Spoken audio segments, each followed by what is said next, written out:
And I'm really excited about today's meeting. I know many of you guys have asked about the renewals and, making sure your statements are correct. And I thought it would be a great idea to bring, a true legend in the business that it's been around in Medicare for a long, long time, much longer than I have. This young lady is going to speak to you guys today. And you can go ahead and go to the next slide for me, Michael, if you could, please. And by the way, at the end, I got a special treat you guys, a special all-new workshop on attracting studs and studettes to your team. And we got a studette on the call today, Miss Erica Cimino. She's the Senior Operations Manager for Cigna Medicare. She's been in the business for a very, very long time. She has been with Cigna since July of 2020, was with United Healthcare for 20 years, and Orlando Health for 8 years. She's an expert in operations and also in Medicare. And the one thing I love about the renewals that we get from Cigna, I know, there are challenges, we know, and that's what she's going to talk about in the address today, how do we can resolve those together. But one thing I love about Cigna, how they pay their renewal structure, it's a nice big lump sum. You don't have to wait for, a check that comes to you once a month. Those are great too, but it's nice to get that big, huge check in January. Exciting. And what I love about, especially this year, it's one of our best payout renewals year in our history of the organization. We have agents that have received $80, $90, $100, $200,000 and more in renewals, lump sum. Amazing stuff. So I'm going to turn this part of the meeting over to Ms. Erica Cimino. She's going to discuss gaining clarity on the Cigna Medicare renewal commissions for 2023. Erica, are you there? I am, Tony. Thank you. Y'all hear me well? Were you rocking it out this morning? Oh, my goodness. I was thinking, gosh, it's early. I've only had one cup of coffee. Didn't need any more coffee. Rolling Stones woke me up. That was a good song to jam to. So we're excited. It was really excited great. to hear about what you have to say, Miss Erica. So I'll turn the mic over to you, young lady. Thank you, Tony. Thank you. Love the song. Love the quote as well. I think that that was a great way to start the meeting, both with the song and the quote. And I appreciate the invite today. Always a pleasure to meet with Tony, his agencies, bring clarity to the Cigna commissions world. So thanks for joining. I'm going to go maybe at a fast clip. Anybody has any questions, just let me know. I'm originally from New York. I live in the Tampa, Florida area, so I do tend to speak quick. So if anybody needs me to slow down or has any questions, go ahead and slow me down. I'm going to start with just the pay schedule. So everybody should know by today that we have had 4 scheduled rollouts of either payments or statements. January 13th was new business that was written for AEP. January 20th, end of year termination statements went out. January 25th, the renewals. Unfortunately, there was a 2-day delayed payment process for direct deposit. They all paid by the 27th, checks mailed on schedule on the 27th. Hopefully you're all on direct deposit and we don't have any checks floating out there. Today, February 3rd, the HRA VBE program payments went out. Huge block of money went out. Can't thank everyone enough who participated to make sure that we had a valid email address. We had an electronic app. We had the ability to email. It wasn't just about the email, it was the consent to email our customer through that application, and that we had a valid PCP. Opportunity to bring more money, but it was really important information that Cigna could use to drive relationship with that customer. You know what happens when you drive relationship? It builds retention. So really, really happy with that program. Glad we were able to bring it out to you. Those statements went out this week, the payments today. All right, the next thing I'm going to talk about is reconciling your book of business against the systems and tools that are available to you. And it can get a little complicated. So there's a few ways to do this and make sure that you're getting the best and most accurate reconciliation possible. So the first thing that you would do is, you review your statement, your payment statement. But that doesn't tell the whole story, right? You have your new business payment. You then go look at your term statement, because some of those customers termed at the end of the year. Now that statement is only for 12/31/22 terms. Some customers may have termed prior to that, some other time during the year. Those won't be on those statements. But with the year-over-year changes, a lot of them are. The next thing is to make sure that you review your new business on the portal and make sure that the business stuck. A lot of times they're not rapid disenrollments, they're cancellations, they're voids, they change their mind, and last app in one, it wasn't this app. They may have changed to a different plan. They may have changed to a different plan with a different agent. There's a lot of things that happen. So check your new business, check your term statement, make sure that they're there, and then look at your renewal statement. And this goes back to the term statement as well. And the reason I said the term statement for new business is because sometimes you're expecting a renewal, but they change plans. So they'll actually be on your new statement, not your renewal statement. So you see how they all work together. Your renewal statement works with your new business statement, works with your term statement. Because you go, no, wait a minute, I should get a renewal for this customer. And then you look at your new business statement and say, oh, I got new business. They changed plans. And don't forget that we protect the agent of record if Carl Cigna makes that plan change. So we absolutely want to make sure that you know that if they called Cigna, they spoke to Carl, did a plan change, we protect that agent of record if you were the last agent on that customer's record. So that is a really important part that some people don't recognize. No renewal when a new plan was put into place. Should be a new business payment.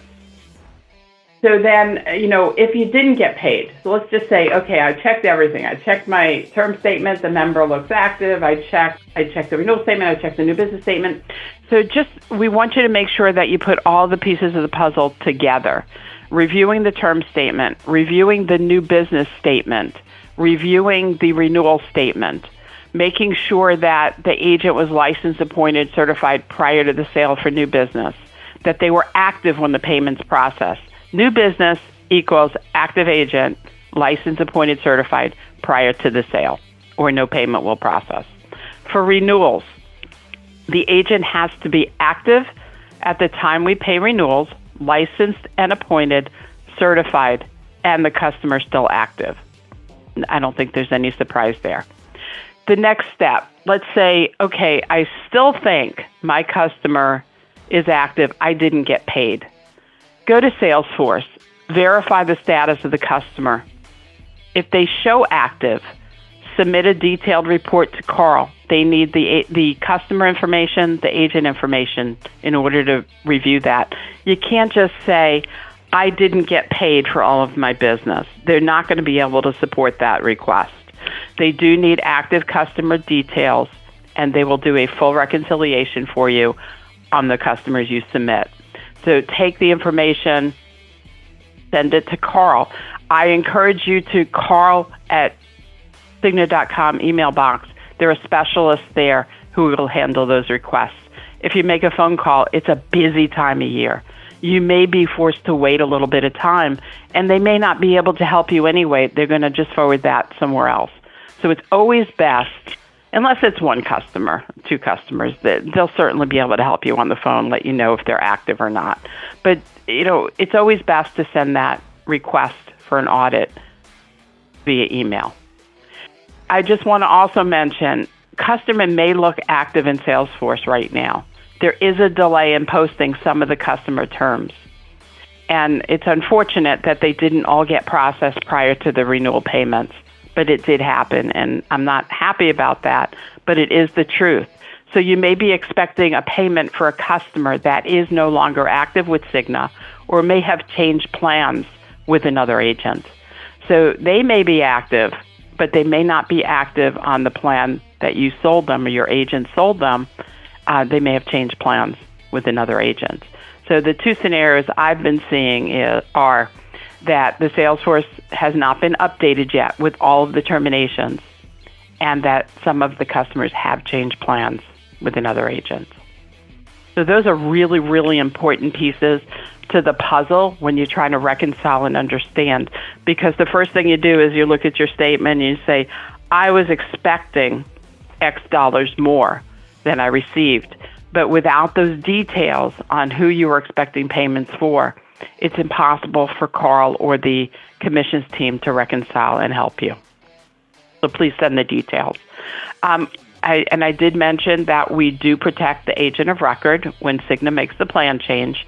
It's a great policy, and processing that is very simple now. It used to be more complex, but those go in immediately, and you should be able to retain that customer that way. So we do appreciate you bringing the business to Cigna when they want to make a plan change and they do it directly with us. We do protect you. But remember, you still have to be license appointed and certified ahead of that sale. So if you were late to the party and didn't complete your requirements or were not appointed in that state, or licensed in that state, there's no payment for that customer. And what I've seen lately is some customers who move out of that service area to a different state, and the original agent is not licensed in that state. You don't want that member on your book of business.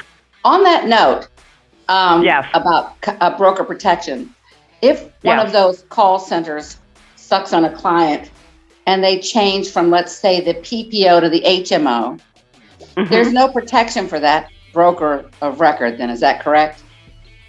When you say call center, do you mean a Cigna call center, or do you mean an outside independent? Any of them. If it's an independent, not Cigna call center, they just call, I don't know, we can make up XYZ call center agency, and they're an independent agency, you're not protected. That's correct. Right. So if an agent, that is a different hierarchy.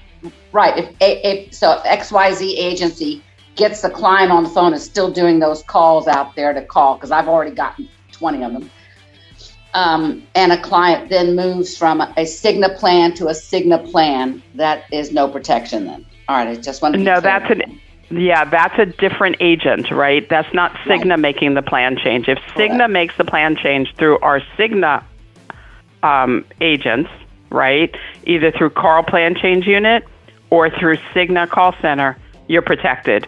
If another independent agent makes that sale, there's no protection. That's a move from one agent to another. Gotcha. All right. Thank you. Yeah. So, no, you're welcome. And, the moral of the story is keep in touch with your customers. It's really, really important that you touch base with all of your customers on a regular basis, and that you know exactly what their interests are, what their needs are, and that they know how to reach you. And that when they see a TV commercial or they see a print ad or they get something in the mail, they don't have to call them, they can call you. I've been stressing that for years now, and now more than ever, it's so important for agents to stay in touch with their clients, and clients to know, call me first, let me help you. I can help you. Whatever they're offering, I have it, I can help you. Right, that's I think it's really, really important. That's I know. But when those agents call your client and they say, "Oh, your agent's not in business anymore," or "I work with your agent," that really, the client's confused. Yeah. Yeah, that shouldn't happen. You're absolutely right. If you do hear that is happening, just let Tony know, and he'll pass that information to me. Any details would be needed, because once a customer leaves Cigna, we wouldn't know who wrote that business. But if they move plans with Cigna, we can certainly research that to make sure that's not what happened.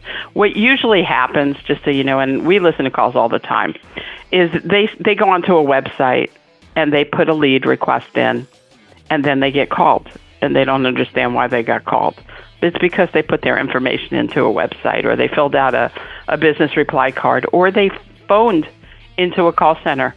I've not heard any recently, as we're investigating, and we do this all the time, where it was not a compliant call, where somebody did make a request for information, and that gave the agent permission to contact them. And we all know about permission to contact, and they do allow permission to contact, so the calls don't usually come out of the blue. I'm not seeing that recently. I'm not saying it doesn't happen, but I've not seen it in any of the research that I've been doing lately. It's unfortunate, but they have submitted something to allow that call to them. And then, as you know, salespeople can be persuasive and, may, allow them to make a plan change. That's why salespeople are good. So the next thing, if your agency has LOA agents or AOC agents and they were terminated, so the agent terminated, but the original sale was paid, the agent's gone, they were AOC to your agency, and you have an ASM. An ASM allows us to take that agent's business, who was an LOA or an AOC agent, and pay it to the agency. The agent continues to maintain that business. And we just have to make sure that the agency was active, has an active license appointed certified principal, and then they were fully credentialed for that particular sale, and we can move that business. I'm not sure that many agencies qualify for that in this hierarchy, but there are a couple that may. So that's the reason I bring that up. But it's only for agents that were in the past AOC or currently LOA. So I hope everybody knows that if you do have LOA agents, there is an LOA option now with Cigna where there wasn't before. So a true LOA business is owned by the agency after the initial sale. So if you have any questions about that, we can certainly help you understand how that works. Tony, that's what I had for today. Did you have anything else you wanted me to discuss, or does anybody have any questions they want to ask? Yeah, let's just open it up for questions. Michael, any questions that have been chatted in? Or we can go ahead and open up the mics and ask away. Hello, Cindy. This is Joe from Philly. Can you hear me? Erica. I do. I'm sorry. I do. I'm sorry. I had an issue where, like, the Salesforce report shows all of my clients, and there were clients, my new clients that were added. I checked the new business, everything was correct, but my commission statement for the my clients that were on the Salesforce was very inaccurate. So what I did was I put a list together. I eliminated everybody that was showing active on that report, and I put a email together, and I structured it where it had the client's member Medicare ID number, and it had the member number for Cigna, and I put that in an email and I sent it to call. It was a lot of clients I didn't get paid on. I hope I did it correct, because there was a lot of people that I didn't get paid on. That sounds exactly how you need to do it. When did you send that in? Yesterday. Okay. Did you say this was Floyd? No, this is Joe. Joe. Okay. Yeah, perfect. It's going to take a little bit of time, but they'll get to the bottom of it. If you want to send that, whatever you sent to Carl, did you copy anybody over at Holland? Did you copy Tony or anybody else? You know what I did? I sent it to Bill, my upline. I CC'd Deborah Bartouche and Paul Gill. I CC'd them. Okay. It's in all the right places. Okay. Perfect. Okay, if you don't hear anything in about 10 business days, let Tony know, and I'll check on it for you, okay? Okay, I got one more situation where I had a client. He was brand new. He was happy to get his Cigna plan. And somehow he got on the phone, and some salesperson switched him to United Healthcare. They came out like it was AARP, and he had to do it. He made the switch, and they used the OEP option. He just got it January 1st. He went to the pharmacy to try to get some medication, and they say his plan was terminated. And I was like, terminated? How's that? So I did some research, and I found out that someone had switched him. They switched him to United Healthcare. They claimed it was AARP. He thought he was doing the right thing, and he got switched. So I told him, I said, the only thing that I can say now is you got to call Medicare, because they use the OEP. I have no SEP to help them. They've already used it, yeah, unless he's in an area with disaster, but he's already used his available options for, OEP, unless he qualifies for any other SEP. You're absolutely right. There's nothing else that you can do to get him back on the plan. I told him to call Medicare and just complain that he was switch unbeknownst to himself and see if we can get it back on city. Yeah. I hate saying that that's the only option because I don't like complaints to Medicare. But if he feels like he was moved without his full consent or knowledge of what was really happening, he should absolutely do so. I don't like saying that, but that was the case because he wouldn't have called me. Yeah. Right. Great question, Joe. Great question. Mm-hmm. Appreciate that. It is. So here's the thing that guys should do. The time we want to make sure you funnel that up to your upline and make sure your BSR is aware. Make sure you guys put everything in writing. I mean, document everything, and make sure when you communicate, please, when you're communicating with Carl, it's best to send the email. Okay, the email is going to really spell things out better. It also creates a paper trail, and make sure you have full documentation. Okay. That's Great question, Joe. Great Absolutely. answer. Who else do we have? There's a couple of questions in chat, Tony. Let me grab the chat questions. Cynthia asked, does Cigna have just-in-time appointments for MAPD? We do. We have just-in-time appointments for most states for MAPD. There are a few exceptions where the states do not allow the just-in-time, and we have to pre-appoint. So it's really important if you're selling in those states. I can't think of them off the top of my head. What they are, but there's 4 states that require pre-appointments prior to selling. So if you are going to sell in any state, verify with the contracting team over at Holland to make sure that you get pre-appointed in a state that requires it. There was another question. I know it's hard to speak with someone in commissions department. That's true. Commissions is not a customer-facing department. It is an internal department. I like the suggestion. However, could Cigna set up a better way to communicate, like setting up a chat line system for better corresponding method with the field? So I'll share that information with the leadership team for commissions. We have been throwing some ideas around. Unfortunately, they're very heads down in production world, and people in the production world can't take phone calls. That's why Carl is your source of everything now. Anything that you need, the requests have to go to Carl. Carl then in the back sends it to the commissions team or the contracting team or wherever it needs to go. So Carl is the voice for you with our other departments. But thank you for the comment and the suggestion. Anything else? Well, on the note of Joe earlier with your client being switched, I mean, just out of principle, isn't that why we record all the telesales phone calls, right?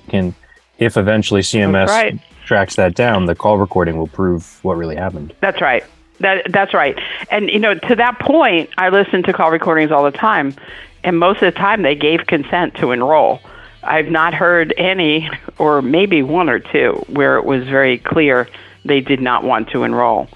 Because you know how it is. You have to go through all the disclaimers, and especially with a call center. And now with any telephonic call with a consumer, it needs to be recorded. So those recordings are requested, they're listened to, and that's what will happen if a complaint gets filed with the other carrier, because it absolutely needs to be recorded and listened to, and most of the time it absolutely is a consent to enroll, unfortunately.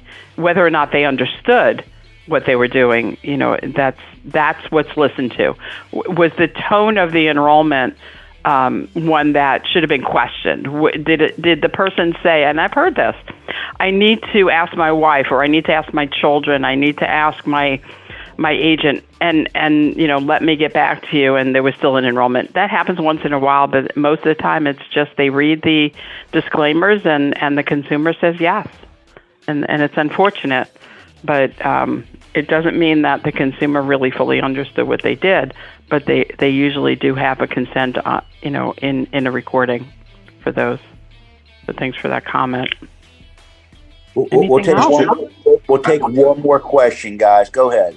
Okay, I have a question. It was kind of bouncing off of a question that Joe asked about the client calling Medicare and being enrolled back in, let's say, the correct plan, if we can say that. Mm-hmm. However, a lot of times when that happens, Medicare enrolls them into the plan that they left.